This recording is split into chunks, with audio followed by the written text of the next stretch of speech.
प्रणाम मित्रों, मैं हूं विकास सक्सेना। सामाजिक एवं राजनीतिक घटनाओं के विश्लेषण के यूट्यूब चैनल चैतन्य में आपका स्वागत है। आप देख रहे हैं विकास की बात। हमारे यहाँ एक कहावत है कि नाली का कीड़ा नाली में ही खुश रहता है।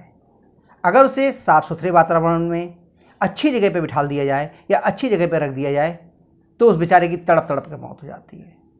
इसी तरह से अगर किसी जगह पर बहुत सारे व्यंजन हों, पकवान रखे हों और वहाँ कोई धोखे से कोई मक्खी आ जाए तो वो उन पकवानों पे बैठने की जगह वो ढूंढेगी कि कहाँ पर विष्ठा मिल जाए और उस पर उसे बैठने को मिल जाए। उसे शौच पर जो आनंद आता है वो पकवानों में या व्यंजनों में नहीं आता। ऐसी ही हालत हमारे यहाँ के कुछ बुद्धिजीवी पत्रकारों की भी हो गई है। देश के प्रधानमंत्री इस समय अमेरिका के दौरे पर हैं।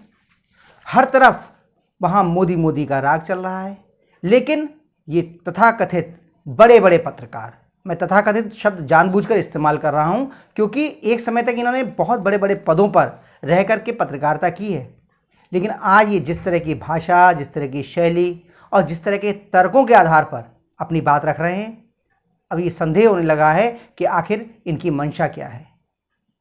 क्या सिर्फ झूठा विमर्श करना ही बड़ी पत्रकारिता है? तो आज ऐसे ही कुछ पत्रकारों और उनके द्वारा जो वीडियो जारी किए गए हैं यूट्यूब पर, उन पर थोड़ी सी हम लोग आज चर्चा करेंगे। यहाँ एक चीज़ और आपको स्पष्ट रूप से समझ लेनी चाहिए कि कुछ समय पहले जब देश के प्रधानमंत्री, राष्ट्रपति या बड़े बड़े नेता विदेशी दौरों पर जाते थे तो ये तमाम पत्रकार सरकारी खर्चे पर ऐशो आराम से विदेश यात्रा पर उनके साथ जाते थे और वहाँ पे मौज मस्ती करते थे। लेकिन आज ये भारत में ही हैं अधिकांश और इस समय पर यूट्यूब के जरिए अपनी बातों को रख रहे हैं। तो किस तरह से ये मोदी की यात्रा जो अपार सफलता हासिल कर रही है, तमाम तरह के बिजनेस डील्स वहां पर हो रहे हैं, द्विपक्षीय समझौते हो रहे हैं, उन सबको नज़रअंदाज करके ये लोग इस यात्रा में खामियां ढूंढने की कोशिश कर रहे हैं। तो ऐसे ही पत्रकारों में एक एक करके हम लोग बात करेंगे। एक नाम है अजीत अंजुम का। मोदी के विरोध के लिए कुख्यात अजीत अंजुम यूं तो इस समय देश में नहीं है, तुर्की की यात्रा पर हैं। वहां पर ही से उन्होंने मोदी की यात्रा शुरू होने से पहले ही एक वीडियो जारी किया, यूट्यूब पर अपलोड किया और इस वीडियो में उन्होंने आधार बनाया ट्विटर के पूर्व सीईओ जैक डॉर्सी के एक बयान का, जिसमें उन्होंने कहा है कि किसान आंदोलन के दौरान उन पर दबाव था कि किसान विरोधी जो आंदोलन है उसका समर्थन करने वाले पत्रकारों और नेताओं के ट्विटर हैंडल को ब्लॉक कर दें। सरकार ने यह भी कहा कि अगर ऐसा नहीं किया गया तो वो भारत में ट्विटर को बंद कर देगी और इसको आधार बना के मोदी और केंद्र सरकार की आलोचना के लिए अजीत अंजुम ने एक बहुत लंबा चौड़ा वीडियो बना दिया। लेकिन इन्हीं अजीत अंजुम को ट्विटर के वर्तमान जो सीईओ हैं एलन मस्क, उनकी प्रधानमंत्री से मुलाकात वो दिखाई नहीं दी। एलन मस्क ने कहा कि भारत के भविष्य को लेकर मैं बहुत उत्साहित हूं। अन्य देशों के मुकाबले भारत मुझे ज़्यादा आकर्षित करता है। उन्होंने तो यहाँ तक कहा कि मैं मोदी का फ़ैन हूँ, इसीलिए हमारी कंपनियाँ मोदी के वजह से भारत में ज़्यादा निवेश कर रही हैं। लेकिन जिसे आदत ही सिर्फ खराबी ढूंढने की हो, गंद ढूंढने की हो, उसका कोई क्या कर सकता है। इसी श्रृंखला में एक और पत्रकार की आज जिक्र करना चाहेंगे हम लोग कि जिनका नाम है अभिसार शर्मा। सिर्फ झूठ, झूठ और सिर्फ झूठ, झूठे विमर्श, इसके लिए कुख्यात हो चुके हैं अभिसार शर्मा। पता नहीं कौन सी कुंठा से इस समय ग्रसित हो गए हैं। उन्होंने अपने जो वीडियो है, उन्होंने भी एक वीडियो जारी किया है और कह रहे हैं कि साहब गोदी मीडिया ये सब चीज़ें नहीं दिखाएगा। देखिए 70 अमेरिकी सांसदों ने, जो अमेरिका के राष्ट्रपति हैं जो बाइडन, उनको एक चिट्ठी लिखी है और उसमें कहा है कि मोदी से धार्मिक असहिष्णुता, प्रेस की आज़ादी और ऐसे तमाम बिंदुओं पर सवाल पूछे जाएं।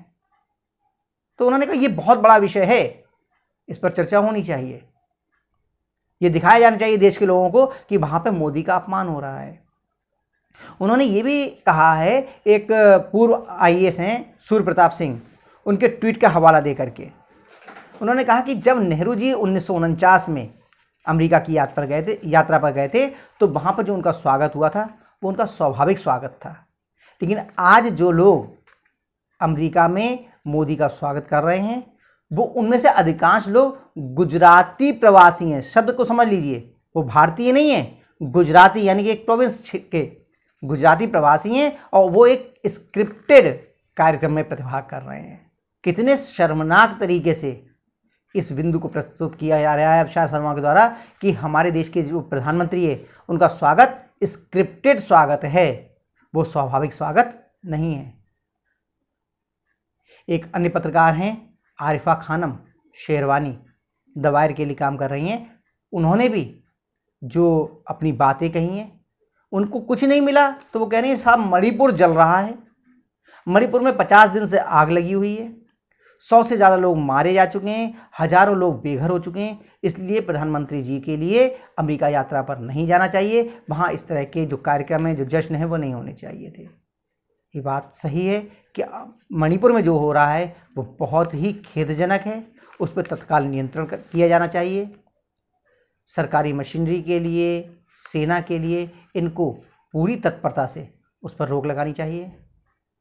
जो अराजक तत्व विदेशों से आकर के यहाँ बस गए हैं, जिन्होंने इस पूरी व्यवस्था को खराब किया है, या वहाँ के रहने वाले ही लोग जो भी वहाँ पे अशांति पैदा कर रहे हैं, अराजकता फैला रहे हैं, उनके साथ पूरी सख्ती से निपटा जाना चाहिए। लेकिन क्या इसके लिए सारे राजकीय कार्यक्रम, सारी राजकीय यात्राएं सब कुछ रोक दी जाएं? शायद आरिफा खानम जी को समझ में नहीं आ रहा है कि मोदी जी इस समय जो अमेरिका की यात्रा पर हैं वो निजी यात्रा पर नहीं है, वो राजकीय यात्रा पर हैं। ये एक गौरव का विषय है भारतवासियों के लिए। मोदी जी ने वहां पर एक रिकॉर्ड बनाया है, लगातार दूसरी बार अमेरिकी संसद को संबोधित करके। चलिए मोदी जी ने वहां पर क्या कहा है और क्या किया, इस पर भी थोड़ी देर में चर्चा करेंगे। पहले एक और पत्रकार हैं पुण्य प्रसून वाजपेयी जी, इन्होंने तो बहुत लंबा वीडियो बनाया है, इन पर भी थोड़ी सी चर्चा कर लेते हैं। वो ये कह रहे हैं कि भारत दुनिया का सबसे बड़ा लोकतंत्र है और अमेरिका दुनिया का सबसे पुराना लोकतंत्र है। अरे वाजपेयी जी क्या कर रहे हैं, कब तक इस झूठे विमर्श को करते रहेंगे? हमारे प्रधानमंत्री जी बार बार कह रहे हैं, अंतर्राष्ट्रीय मंचों से कह रहे हैं कि we are the mother of democracy. Bharat से प्रजातंत्र का, लोकतंत्र का जन्म हुआ है। हमारे बहुत सारे गणराज्य थे, सैकड़ों साल पहले हमारे यहाँ गणतंत्र था, प्रजातंत्र था। अब इस गुलामी की मानसिकता से बाहर निकलिए और समझिए भारत एक पुरातन, सनातन और भव्य, दिव्य संस्कृति वाला देश है। भारत के वेदों, पुराणों और संस्कृति और साहित्य से दुनिया भर ने सीखा है। पश्चिम की गुलामी मानसिकता से बाहर निकल करके आइए और समझिए कि we are the mother of democracy. पश्चिम नहीं है, लेकिन आप अभी उससे बाहर ही नहीं निकल पा रहे। आपको कह रहे हैं, आपने अपने वीडियो में बाकायदा कह दिया कि प्रधानमंत्री जी तो वहां पर भारत के लिए मदर ऑफ डेमोक्रेसी बता रहे हैं, लेकिन भारत विश्व का सबसे पुराना लोकतंत्र जो है वो अमेरिका है और सबसे बड़ा लोकतंत्र जो है वो भारत है। हद है आपसे। हालांकि पुण्य प्रसून वाजपेयी जी अपने वीडियो में ये स्वीकार कर रहे हैं कि मोदी जी जिस समय अमेरिकी संसद को, अमेरिकी कांग्रेस को संबोधित कर रहे थे, उस समय बहुत तेजी से मोदी मोदी के नारे जो है वहां पर गूंज रहे थे, वंदे मातरम के नारे गूंज रहे थे। लेकिन उन्होंने साथ ही ये भी कह दिया कि ये दर्शक दीर्घा से जो आवाज़ें आ रही थीं या अमेरिकी संसद में जो आवाज़ें उठ रही थीं, वो आवाज़ें मुख्यतः रिपब्लिकन जो सांसद हैं, जो मुख्यतः मोदी को पसंद करते हैं, उनकी थीं, डेमोक्रेट्स की आवाज़ें नहीं थीं। तो हुजूर इस समय जो बाइडन डेमोक्रेट ही हैं जिन्होंने मोदी जी को राजकीय यात्रा पर बुलाया है। लेकिन उधर से आप आंखें मूंद लेंगे क्योंकि आपकी आदत गंद ढूंढने की है। आप वो चीजें ढूंढेंगे जिसमें खराबी दिखाई दे। आपको लगता है कि पत्रकारिता का मायने सिर्फ गंदगी ढूंढना है। देश कहाँ आगे बढ़ रहा है, देश ने कितनी तरक्की कर ली है, ये देखने की कोई आवश्यकता नहीं है। लेकिन सबसे बड़ा सवाल जो पुण्य प्रसून जी ने अपने वीडियो में उठाया है वो ये कि मोदी जी से एकमात्र सवाल पूछने की अनुमति पत्रकारों की थी, और जो वहाँ पर पत्रकार थीं उन्होंने मोदी जी से जो सवाल पूछा उसमें ये पूछा कि भारत में डेमोक्रेसी की ऐसी स्थिति क्यों है, प्रजातंत्र की ऐसी स्थिति क्यों है, वहाँ पर अल्पसंख्यकों के अधिकारों की रक्षा के लिए भारत सरकार क्या कर रही है। इसका बहुत सुंदर ढंग से मोदी जी ने उत्तर दिया। उन्होंने बताया कि यहाँ पर धर्म, जाति, लिंग, क्षेत्र किसी भी आधार पर कोई भेदभाव नहीं किया जाता है। इस बात को हालांकि पुण्य प्रसून वाजपेयी जी ने भी अपने वीडियो में स्वीकार किया है कि मोदी जी ने बहुत अच्छा उत्तर दिया, लेकिन वो ये पूछे कि सवाल ही क्यों उठाइए। तो मोदी जी के सामने ये सवाल क्यों आया, ये सवाल हम आपसे पूछना चाहते हैं और कांग्रेस के अध्यक्ष राहुल गांधी जी से पूछना चाहते हैं। कौन दुनिया भर में घूम घूम कर ये बताने की कोशिश कर रहा है कि भारत में लोकतंत्र खत्म हो गया है? कौन ये बताने की कोशिश कर रहा है दुनिया भर में घूम घूम कर कि लोकतांत्रिक संस्थाओं पर भाजपा और आरएसएस से जुड़े हुए लोगों का कब्जा हो गया है? वो व्यक्ति हैं कांग्रेस के पूर्व अध्यक्ष राहुल गांधी। और आप जैसे पत्रकार उनकी इन बातों को एप्रिशिएट करते हैं, उसकी सराहना करते हैं और ये बताने की कोशिश करते हैं कि राहुल जी ने मोदी जी की छवि बिगाड़कर बहुत शानदार काम किया है। तो ये तो रही बात वाजपेयी जी की। इसके अलावा एक मोदी विरोध के लिए जाने माने नाम है रवीश कुमार। उन्होंने भी अपनी एक वीडियो बड़ा लंबा चौड़ा बनाया है। वो ये कह रहे हैं कि साहब वो जो प्रायोजित भीड़ 10-10 लोगों की, 5-5 लोगों की व्हाइट हाउस के सामने नाच रही है, वॉशिंगटन की सड़कों पे नाच रही है, उनके पीछे भारतीय पत्रकार मारे मारे घूम रहे हैं, गोदी मीडिया के लोग मारे मारे घूम रहे हैं और उनको दिखाकर ये समझाने की कोशिश की जा रही है कि पूरे अमेरिका में चारों तरफ मोदी मोदी हो रहा है। भाई, देश के प्रधानमंत्री अमेरिका पहुंचे हैं, प्रवासी भारतीय या पर्यटक वो सब लोग वहाँ पे जश्न मना रहे हैं, तो इसको दिखाना क्या कोई अपराध है? अगर अमेरिका में मोदी मोदी हो रहा है तो ये दिखाना क्या अपराध हो गया? 21 तोपों की अगर सलामी दी गई है मोदी जी को, लोगों ने खड़े होकर, अमेरिकी सांसदों ने उनका स्वागत किया है तालियां बजा करके, तो इसको दिखाना क्या अपराध है? अगर अमेरिकी संसद में वंदे मातरम, भारत माता की जय, मोदी मोदी के नारे गूंज रहे हैं, इसे दिखाना क्या अपराध है? लेकिन आपको समझ में नहीं आएगा कि इससे भारतीय अपने आप को कितना गौरवान्वित महसूस कर रहे हैं, क्योंकि इसमें गंध नहीं है। और आपको गंध नहीं हो वहां पे आपको मजा कैसे आ सकता है? आपको तो मजा गंध में ही आएगा। रवीश कुमार ने अपने वीडियो में वॉल स्ट्रीट जर्नल के एक इंटरव्यू का भी हवाला दिया है। वो ये कहना है कि 1 घंटे का ये इंटरव्यू है, इसमें मोदी जी से जो बातचीत हुई है उसे वॉल स्ट्रीट अमेरिका का जो है समाचार पत्र उसने छापा है। बोले पहले पेज पर केवल उसकी सूचना मात्र छपी है। हालांकि मैंने जो उन्होंने वीडियो दिया में जो दिखाया है उसमें मैंने देखा है कि नीचे एक बॉटम में छोटा सा कॉलम है, 2 कॉलम की खबर है, जिसमें दिखाया गया है कि भाई अंदर के पन्ने पर इसकी विस्तृत खबर है। 9 नंबर पेज पर इसको छापा गया है। अपने इसी वीडियो में रवीश कुमार कहते हैं कि अपने जो इंटरव्यू है मोदी जी का उसमें उन्होंने कोई खास बात नहीं कही है, इसलिए वॉल स्ट्रीट जर्नल ने ठीक ही किया कि 9 नंबर पेज पर इसको छापा, उसे पहले पेज पर नहीं छापना चाहिए। यानी कि एक तरफ तो वही कह रहे हैं कि चूंकि मोदी जी का इंटरव्यू है इसलिए पहले पन्ने पे छापना चाहिए था, उसे पहले पन्ने पर मुख्य खबर बनाया जाना चाहिए था, लेकिन चूंकि वॉल स्ट्रीट जर्नल ने पहले पन्ने पर उसे मुख्य खबर नहीं बनाया इसलिए ये मोदी जी का अपमान है। साथ ही वो ये भी कह रहे हैं कि वहाँ के संपादक ने बड़ी समझदारी का काम किया कि चूंकि इसमें कोई खास बात नहीं थी इसलिए इसे 9 नंबर के पन्ने पर छाप दिया। वो पत्रकारिता के छात्रों से ये भी समझाने की कोशिश कर रहे हैं उनको कि भाई देखो, पत्रकारिता ऐसी होती है कि कोई खास खबर ना हो, कोई खास बात ना हो तो उसे 9 नंबर पे छापना चाहिए। ये रवीश कुमार समझा रहे हैं कि पत्रकारिता कैसे होती है।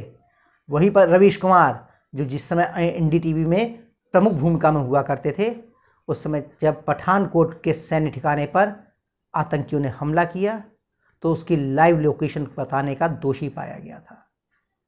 इस पर सरकारी कार्रवाई भी हुई थी। ऐसे लोकेशन बताई जा रही थी जिससे कि आतंकवादियों को हमला करने में, वहां से बच के भाग निकलने में और सुरक्षा कर्मियों को चकमा देने में आसानी मिलती। वो पत्रकारिता के एथिक्स, पत्रकारिता के तौर तरीके पत्रकारिता के छात्रों को बता रहे हैं कि वॉल स्ट्रीट जर्नल ने जो 90 पन्ने पर यह खबर छापी है वो पत्रकारिता के मानदंडों के अनुसार ठीक है। तो ये बात तो रही आज इन कुछ प्रमुख जो पत्रकार रहे हैं उनकी, कि किस तरीके से वो मोदी की यात्रा में सफलताएं नहीं देख रहे हैं, उसमें से गंद ढूंढ ढूंढ करके निकाल करके परोस रहे हैं। लेकिन जिस तरह से मोदी जी ने जब ये कहा कि जो आप ये मेरा स्वागत कर रहे हैं, इससे मैं बहुत अभिभूत हूँ और मैं 140 करोड़ भारतवासियों की ओर से आपको हृदय से आभार व्यक्त करता हूँ। तो इससे 140 करोड़ भारतवासियों का सीना गर्व से चौड़ा हो गया कि हमारे देश के प्रधानमंत्री हमारा प्रतिनिधित्व करते हुए अमेरिका में धाक जमा रहे हैं। इन पत्रकारों को ये दिखाई नहीं दे रहा कि किस तरह से अमेरिका के सांसद मोदी जी के ऑटोग्राफ लेने के लिए उनको चारों ओर से घेरे हुए हैं।